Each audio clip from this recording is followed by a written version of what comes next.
mais fora. Jesus deixa claro que seu objetivo maior é chamar os pecadores a fim de que se arrependam dos seus pecados. Jesus investe, sim, tempo e treinamento àqueles com os quais caminha há tempos, aos que vivem a palavra intensamente, mas a caminhada com seus liderados se dá sempre no movimento mais fora.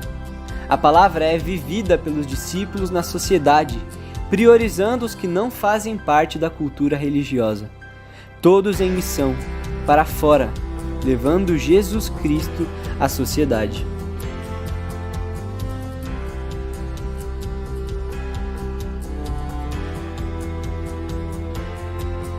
Essa série foi composta por 4 episódios, né? Primeiro nós estudamos mais Evangelho, onde nós fomos desafiados pelo Evangelho de Jesus Cristo, que já chegou até as nossas vidas e que nós então o recebemos como uma boa nova, como uma boa notícia, e cabe a nós então espalhar essa boa notícia, Evangelho. Depois tivemos mais casa, onde nós fomos desafiados então a abrir as nossas casas para poder espalhar, a exemplo do texto que nós lemos, Levi, ao ser chamado por Jesus, ele abriu a sua casa, ele fez um grande banquete, e além dele ter convidado Jesus, ele convidou os seus amigos. E semana passada nós vimos o terceiro episódio, que é mais perto. Nesse episódio nós falamos muito sobre relacionamento, né? Mais perto. E aí nós fizemos essa analogia com a cruz de Jesus Cristo, onde nós precisamos ter, então, mais perto, um relacionamento mais perto com o próprio Deus, né? O sinal vertical da cruz, e um relacionamento mais próximo das pessoas que convivem com a gente, a ponto de nós, então, divulgarmos este Evangelho. E hoje, último episódio, então, nós vamos falar sobre mais fora, como já vimos aí no vídeo. Mas o que quer dizer, então, esse mais fora? Bom, Jesus deixou claro em seu ministério aqui na terra que o seu objetivo principal, maior, era exatamente chamar os pecadores, a fim de que esses pecadores, então, se arrependessem dos seus pecados. E Jesus investiu então muito tempo com essas pessoas em relacionamento, especialmente em relacionamento e treinamento, né, para com aqueles que caminhavam com ele, né? Mas a caminhada de Jesus com esses liderados sempre foi uma caminhada, digamos assim, para mais fora, né, no movimento mais fora. Ou seja, ele sempre deu ênfase para que os discípulos pudessem viver a palavra, o que eles estavam aprendendo na sociedade, não guardasse nos seus corações, né? A sociedade, aonde eles estavam ali inseridos, não importa onde eles estavam, mas esse era o objetivo sempre de Jesus, esse ensinamento que era passado para aqueles que caminhavam com ele. Então o objetivo de Jesus então era para que sempre eles estivessem em missão dentro da sociedade onde eles estavam inseridos. Geralmente, quando a gente vai dar um presente para alguém, especialmente quando a gente escolhe ou decide dar um presente mais valioso, digamos assim, porque tem vários tipos de presente, né? Tem aquela lembrancinha, tem uma lembrança e tem aquele presente, né? Que muitas vezes a gente acha que esse presente, né, que é mais valioso, ele só deve ser dado para as pessoas que mereçam, entre aspas. Então a gente define o presente de acordo com a pessoa para a qual a gente vai dar. Essa pessoa merece, ela merece uma lembrancinha. Não, essa pessoa merece um presente valioso. Então a gente categoriza, né? E aí nós acabamos escolhendo e achando que essas pessoas, quando receberem esse presente, elas devem dar a mesma importância ou o mesmo valor que nós estamos dando. Ou seja, se nós achamos que aquilo é valioso e aquilo é para quem merece, a gente acha que essa pessoa também precisa dar esse mesmo valor. E muitas vezes, essa nossa forma de agir, não sei se está molhando aqui, por favor. muitas vezes essa nossa forma de agir e de pensar, essa mentalidade, digamos assim, uma mentalidade protetiva, ela acaba invadindo a nossa concepção teológica. Ou seja, a gente acaba nos travando muitas vezes no compartilhar da palavra de Deus, no compartilhar desse evangelho, no compartilhar desse presente valioso. Quer presente mais valioso que o evangelho de Jesus que nós recebemos? Mas vamos lá para o nosso texto base, você já lembra, deve lembrá-lo. É o mesmo texto que nós estudamos nos últimos domingos, é Lucas 5, 27 a 32. Lucas 5, 27 a 32, eu vou ler na versão NTLH, linguagem de hoje.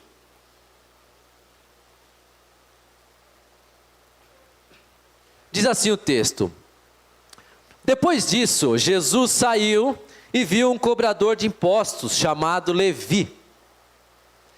Levi também era chamado de quê mesmo? Mateus. Sentado no lugar onde os impostos eram pagos. Jesus lhe disse: venha comigo.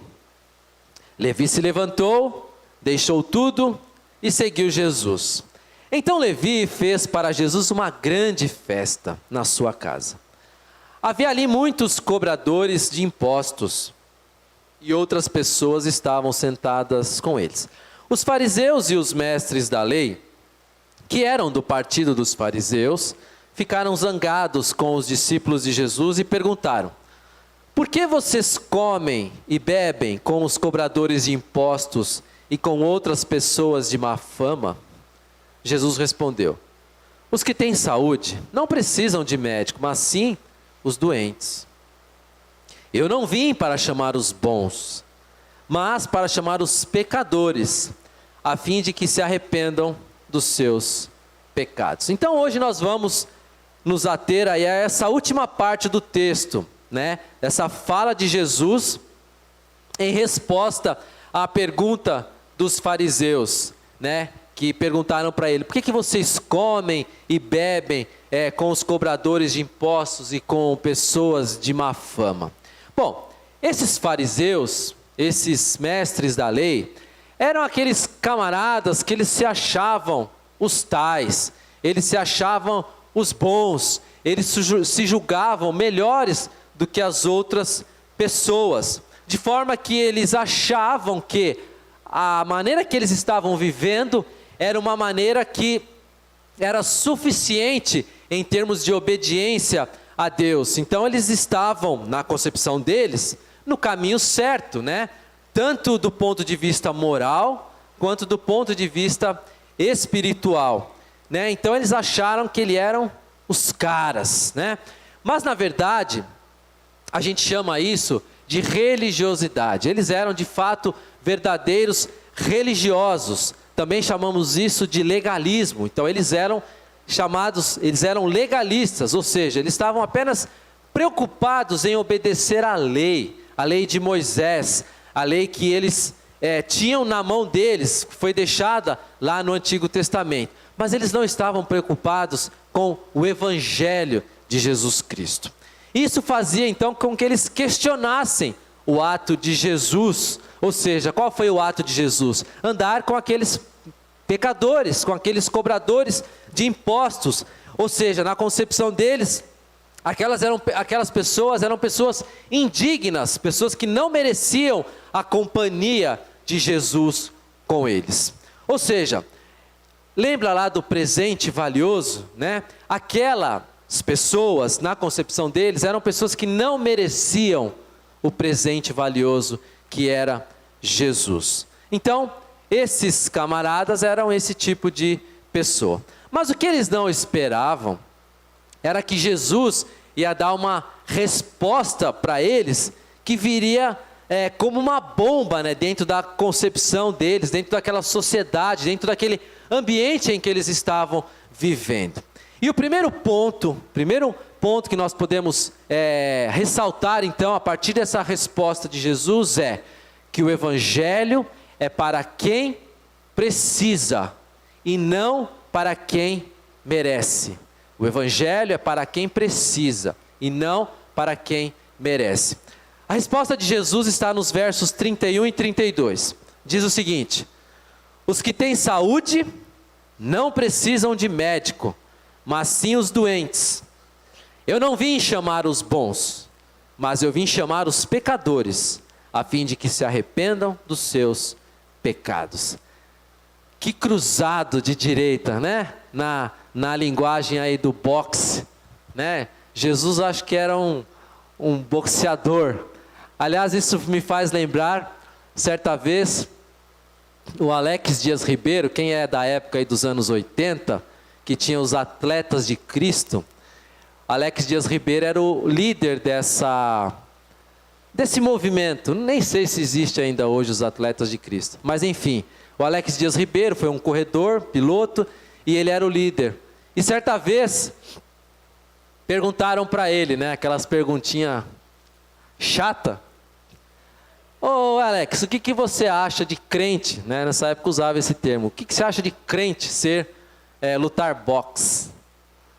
Aí ele ficou assim, né? Bom, Jesus falou que é melhor dar do que receber, né? Então, bom, Jesus está mostrando em sua fala que os que já se consideravam saudáveis, ou seja, as pessoas que se consideravam dignas, não precisam desse presente, não precisam da sua companhia, não precisam da salvação que ele veio propor, né? Ou seja, preste atenção nisso, Jesus estava querendo dizer o seguinte: já que eles se consideravam, eles se auto-julgavam como pessoas saudáveis, eles não precisavam de médico. Então, já que eles se julgavam como pessoas dignas, pessoas corretas, bom, então eles não precisavam de um Salvador, eles não precisariam de Jesus. Ou seja, Jesus estava então respeitando a decisão deles,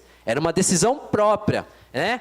Ele respeitava uma decisão de uma pessoa que, não, eu já faço a minha parte, eu cumpro a minha parte, então eu não vou precisar de você. Agora, naturalmente nós sabemos que essas pessoas, esse tipo de pessoa, elas vão ter o destino dela, né? O destino eterno delas vai ser baseado nas decisões dela, decisões que ela está tomando aqui nessa vida terrena. Então as pessoas que se julgam como pessoas, digamos, bons religiosos, que acham que não tem mais nada a aprender, ou que já sabem tudo sobre Deus, né? Elas estão apenas aguardando a sua recompensa, aguardando o seu galardão, por acharem que são santas e infalíveis. Precisa tomar muito cuidado com essa forma de agir, com essa forma de pensar. Porque pessoas assim caem na mesma armadilha daqueles camaradas, na mesma armadilha dos fariseus e dos mestres da lei. O evangelho, como nós falamos, era para quem precisa, não para quem merece. Como está, então, a sua relação com o evangelho? Você tem consciência de que precisa dele? Você tem consciência de que precisa desse evangelho? E, ao ter consciência, você tem buscado um crescimento nesse evangelho? Ou você está como esses camaradas, acomodado? Não, eu já tenho o suficiente, eu já sei o suficiente, eu já frequento a igreja há tantos anos que eu não tenho mais nada para aprender, né? A minha relação com Deus, ela já se deu o suficiente, eu já mereço o galardão. O que eu já fiz aqui nessa terra, nessa vida, já foi o suficiente, o meu galardão já está garantido lá no céu.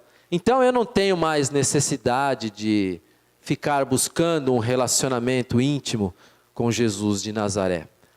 Cuidado com essa opção, cuidado com essa alternativa. Bom, se você então se encontra no grupo dos que têm essa consciência de que precisam desse evangelho, e que tem buscado, ou pelo menos está disposto a buscar nesse evangelho, né, uma proximidade maior, um relacionamento maior de intimidade com Deus, o próximo passo para você e para mim é que nós precisamos então levar esse evangelho para quem precisa. Portanto, o segundo ponto é que a nossa tarefa é levar o evangelho para os que precisam. Há muitas pessoas que estão fora do nosso círculo de intimidade, né? Pessoas que não se encaixam na nossa maneira de pensar, ou vivem um padrão de vida diferente do nosso, têm perspectivas de vida diferentes, pensam diferente da gente, estão gastando a vida aí com coisas sem sentido. Bom, sem sentido na nossa visão. Para elas, talvez o que elas estão fazendo faça sentido. Ou seja, pessoas que estão em busca de algum sentido, algum significado para a sua vida, e por isso fica tentando várias coisas, batendo em várias portas. Pessoas às vezes até com uma moral ética duvidosa, um padrão de vida aí moral e ético duvidoso. Então muitas vezes a gente quer distância dessas pessoas, né? Porque são pessoas, na nossa concepção, pessoas problemáticas. E problema já bastam os meus, né? Então, se nós formos contextualizar o texto aqui, a fala de Jesus, esse texto onde ele chama Levi, são exatamente para essas pessoas problemáticas que Jesus define como sendo doentes. Pessoas essas que, para quem ele veio, ele como médico, veio justamente para essas pessoas, né? E o questionamento, então, levantado ali pelos fariseus e pelos mestres da lei, era de fato um questionamento pertinente, porque como nós vimos lá nos episódios anteriores, dentro da cultura judaica, os judeus não podiam se relacionar com pessoas que não eram da mesma crença que eles, chamado de gentios, né? Isso na concepção judaica era uma afronta, né? Os judeus, eles não comiam, nem bebiam, nem se sentavam com qualquer pessoa. Naquela cultura, dividir uma refeição era o mesmo que dividir a vida. Logo, o ato de Jesus, então, ali, ele estava fazendo o quê? Quando ele estava comendo com esses pecadores. Jesus estava demonstrando que ele estava dividindo a vida dele com aqueles pecadores. Isto é realmente um ato maravilhoso, é um ensino maravilhoso que Jesus deixa para nós. Mas na perspectiva dos fariseus e dos mestres da lei, Jesus estava se contaminando ao sentar-se com eles, né? Isso porque eles se apoiavam naquela estrutura religiosa que dizia que se uma pessoa impura, então uma pessoa, aspas, pecadora, tocasse numa pessoa pura, essa pessoa pura é que ficaria impura e não o contrário. Portanto, na lógica religiosa, ao invés de Jesus poder purificar aqueles pecadores, Jesus se tornaria impuro através da relação com aqueles impuros, né? Mas a lógica de Jesus era diferente, né? O médico, Jesus usa esse termo no texto, o médico que vem para curar os doentes, e não o contrário. Vocês lembram daquele episódio da mulher com o fluxo de sangue? Uma mulher que há 12 anos sofria de uma hemorragia. E ela já tinha gastado, o texto fala que ela já tinha gastado muito dinheiro. Todo o seu dinheiro com médico, com tratamento. Mas ela sequer melhorava. Pelo contrário, ela piorava. E até que ela ouviu falar de Jesus. E certa vez Jesus lá no meio da multidão, caminhando, e ela ficou sabendo que Jesus ia passar por onde ela estava, e ela foi até Jesus e pensou assim: bom, se eu apenas tocar na veste de Jesus, eu vou ser curada, né? Ela não pensou que ela, sendo mulher impura, com uma hemorragia, ela pudesse tocar em Jesus e deixar Jesus impuro. Ela falou: não, eu vou tocar em Jesus porque eu quero ser curada.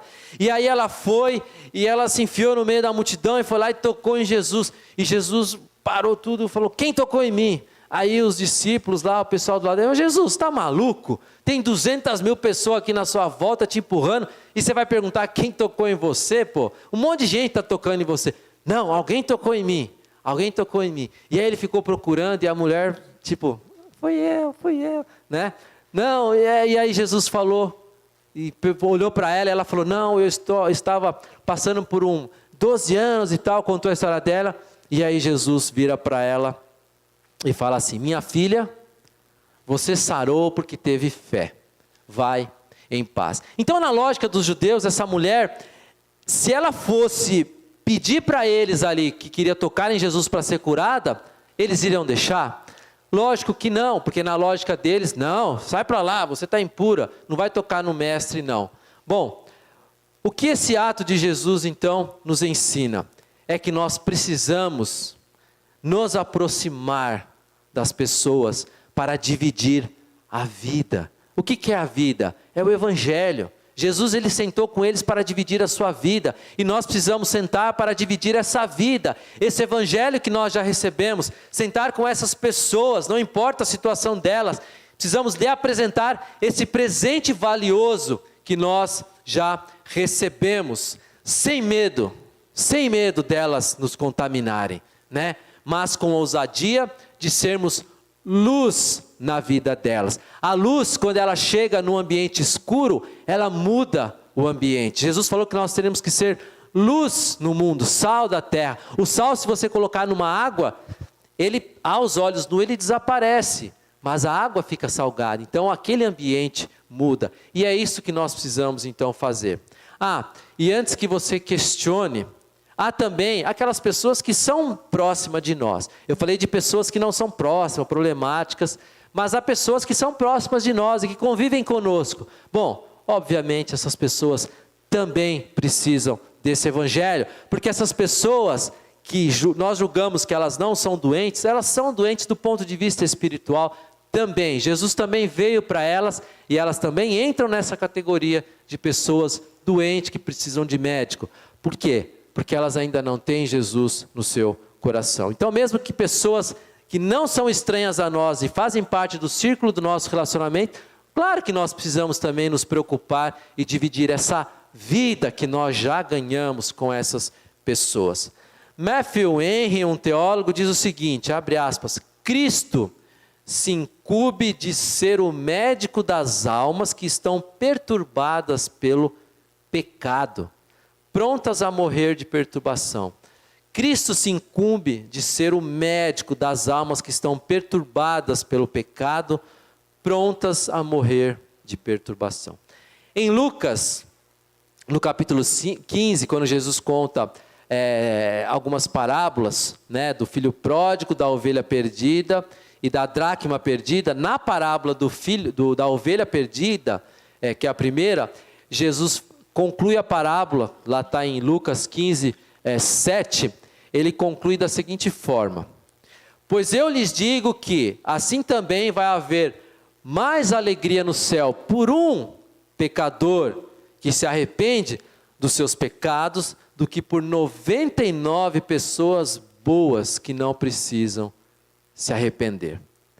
Oxalá tenhamos então essa ousadia de levar o Evangelho para quem precisa. E o terceiro e último ponto que esse texto nos desafia é que a tarefa, qual tarefa? A tarefa de levar o Evangelho para quem precisa, demanda relacionamento. Falamos bastante sobre isso, sobre relacionamento, domingo passado. Irmãos e irmãs, o Evangelho, via de regra, ele não cai do céu. O Evangelho não cai do céu. Mas para Saulo caiu. De fato para Saulo caiu. E aí tem aquele ditado que toda regra há uma exceção. Então essa exceção já foi. Não, brincadeira. É lógico que Jesus tem poder para derramar o Evangelho sobre qualquer pessoa sem que ela escute. Mas isso não é a regra. Isso não é o padrão. O Evangelho, via de regra, ele precisa ser entregue. E eu e você somos chamados para entregar esse Evangelho. O Tiago falou na leitura que nós tivemos no início. ele disse, o Marcão está lá na cena, e Deus usa o Marcão lá na missão Sena. A Isolino, o Abner, o Maico, a Nádia estão aqui, estão no Egito, estão lá no Pirajussara. Deus usa essas pessoas lá onde eles estão. E eu e você? Ah, não, nós não somos missionários chamados. Não, não somos de fato. Mas somos porque somos chamados. Ponto. Eu e você fomos chamados, nós recebemos esse presente. E a partir do momento que eu recebo esse presente, o meu papel é dividir esse presente, é entregar esse presente. Aonde eu estou? Ah, eu não estou na Sena, eu não estou no Egito, eu não estou... Mas onde você está? A minha casa é o meu primeiro campo missionário. A minha família é o primeiro campo missionário. Então, a partir de onde você está, entenda isso. Via de regra, o evangelho não cai do céu. Ele precisa ser entregue. E uma das melhores formas de se entregar ao evangelho, qual que é? Se relacionando com pessoas. Eu não consigo entregar o evangelho por... É telepatia, né, que fala? Não, eu preciso me relacionar. Eu preciso falar com essas pessoas, né? Pessoas essas que se enquadrem ou não dentro do nosso padrão de vida. Pessoas essas que têm um relacionamento íntimo ou não conosco. Todas essas pessoas, para todas essas pessoas eu fui chamado a entregar e a levar esse presente valioso. Mas veja, presente não se enfia goela abaixo, né? O evangelho também é assim. Nós não temos que ter aquele perfil de entregar o evangelho daquela forma. Olha, se você não receber, você vai para o inferno. Isso é enfiar o evangelho goela abaixo. Me perdoe se você acha que isso é uma forma correta. Eu particularmente não acho. Eu acho que nós precisamos ser sábios do ponto de vista de entregar um presente valioso. Quando eu entrego um presente para uma pessoa, essa pessoa ela recebe com alegria. Então é essa alegria que nós precisamos ter para entregar esse presente. Bom, através então de uma boa convivência, né? Ou seja, um relacionamento intencional. Falamos bastante sobre isso, precisamos ter relacionamento intencional. É que nós então entregaremos esse presente de uma forma mais eficiente. Para isso, eu e você precisamos nos expor. Nós não podemos agir como agentes secretos do Deus vivo. Olha, até um filme, né? Agente secreto do Deus vivo. Né? Nós temos que sair dessa nossa bolha, né?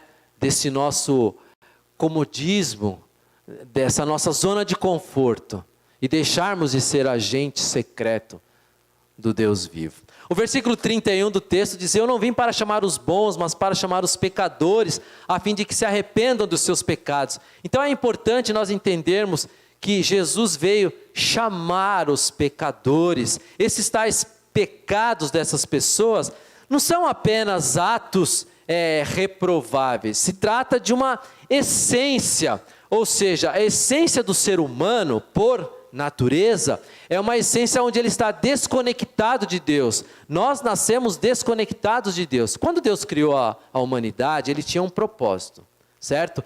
Que todos nós desfrutássemos de um relacionamento com ele. Lembra-se da cruz, relacionamento com ele. Esse era o propósito de Deus quando criou a humanidade. E para que essa criação fosse perfeita, ele criou então ali um ponto de escolha, lá no Jardim do Éden, para o ser humano, né? Onde ele colocou o homem, colocou a mulher, lá no paraíso, e definiu uma árvore. Falou, ó, está tudo liberado, menos aquela árvore ali. Então Jesus estava colocando um ponto de escolha, de decisão para aquele casal que estava ali. E a decisão era para eles decidirem o quê? Obedecer ou não a Deus. Né? As instruções foram claras. Olha, tem tudo quanto é tipo de árvore, só daquela que eu quero que vocês não comam, não se alimentem daquele fruto. Porque o dia que comer, certamente morrerá. Ou seja, se você comer o fruto dessa árvore, Jesus falou para Adão, você vai romper o relacionamento comigo, né? E com isso você não vai mais ser dependente de mim. Mas a mulher, mas por um engano da serpente, os nossos primeiros pais cobiçaram ser iguais a Deus. Estou brincando, tá, gente, da mulher. O Marcão já fez assim para mim, ó. Ele é o defensor aí das feministas. Mas por engano da serpente. Quem enganou foi a serpente, né? Os nossos primeiros pais, eles cobiçaram, eles desejaram ser o quê? Eles cobiçaram ser iguais a Deus. Esse foi o pecado deles. Não foi uma simples desobediência. Eles quiseram ser iguais a Deus. Eles queriam saber de tudo, porque Deus falou, conhecimento do bem e do mal. Então, não, vamos ser igual a Deus, né? E aí eles foram lá e pisaram na bola. A partir daquele momento eles se desconectaram de Deus. Bom, com isso entra a morte na terra. Morte física, morte espiritual e a morte eterna. E a humanidade então passa a viver todas as dimensões desse ato, dessa morte, né? E obviamente toda a humanidade nasceu depois desse acontecimento, né? Desse trágico acontecimento, e nós carregamos então esse peso, né? Dos nossos primeiros pais, essa decisão tomada lá atrás. Então todos nós nascemos desconectados de Deus, e aí nós vivemos essas dimensões. Então a partir de então, nada de bom que o ser humano fizer pode atingir o mínimo sequer de exigência de santidade do nosso Deus, que é totalmente santo. Bom, mas da mesma forma que entrou o pecado por um só homem, Adão, também entrou a vida por um só homem, que é Jesus. Deus, que é amor, muito amor, decide então fazer algo que transformaria a humanidade para sempre. Ele decide então dar um presente valioso, a sua própria vida em troca da morte de toda a humanidade. Jesus nos substituiu, éramos nós que era para estarmos naquela cruz, mas Ele nos substituiu e morreu por nós. Ele abdicou do seu direito de vida para nos dar vida e nos livrar da morte, pagando então a vida que nossos primeiros pais contraíram com Deus.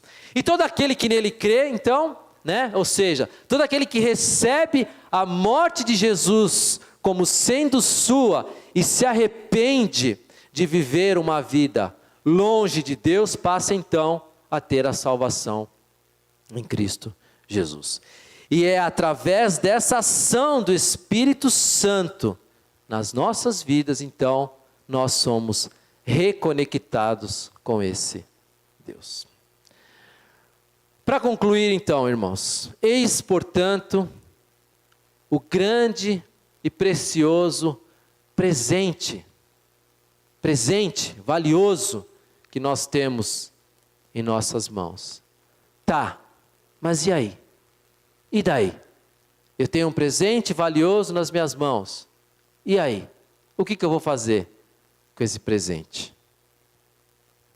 Eu vou guardar na minha cômoda, né? Já ouviram esse termo? Na minha cômoda. Eu vou guardar no meu closet. Eu vou guardar no meu armário. Eu vou guardar na minha gaveta. Eu vou deixar trancado no meu cofre, porque é um presente valioso, então eu preciso guardar isso, ninguém pode roubar isso de mim. Lembra lá do nosso primeiro episódio, quando falamos sobre mais evangelho? O que é o evangelho? É a boa notícia, é a boa nova. E boa notícia precisa ser espalhada. A gente espalha até fake news. E por que a gente não espalha a boa notícia? Por que a gente não espalha a notícia desse presente valioso que nós recebemos? Por que a gente guarda isso para nós? Jesus nos instruiu de sermos portadores dessa grande notícia. Jesus nos instruiu para sermos portadores desse presente valiosíssimo que Ele deu à humanidade. E precisa ser dado a todas as pessoas indistintamente. E lembre-se, o Evangelho não cai do céu, o Evangelho precisa ser entregue. Eu preciso aprender isso. Eu preciso ter essa consciência de entregar o Evangelho, de repartir esse Evangelho para quem precisa, não para quem merece, na nossa concepção. Mas o Evangelho precisa ser entregue para quem precisa. Quem precisa do Evangelho? Todos aqueles que estão longe de Deus, desconectados de Deus e que ainda não foram reconectados com Deus através da morte de Jesus na cruz. Assim, pois, então, nós encerramos a nossa série desses 4 episódios. Série mais um, todos em missão.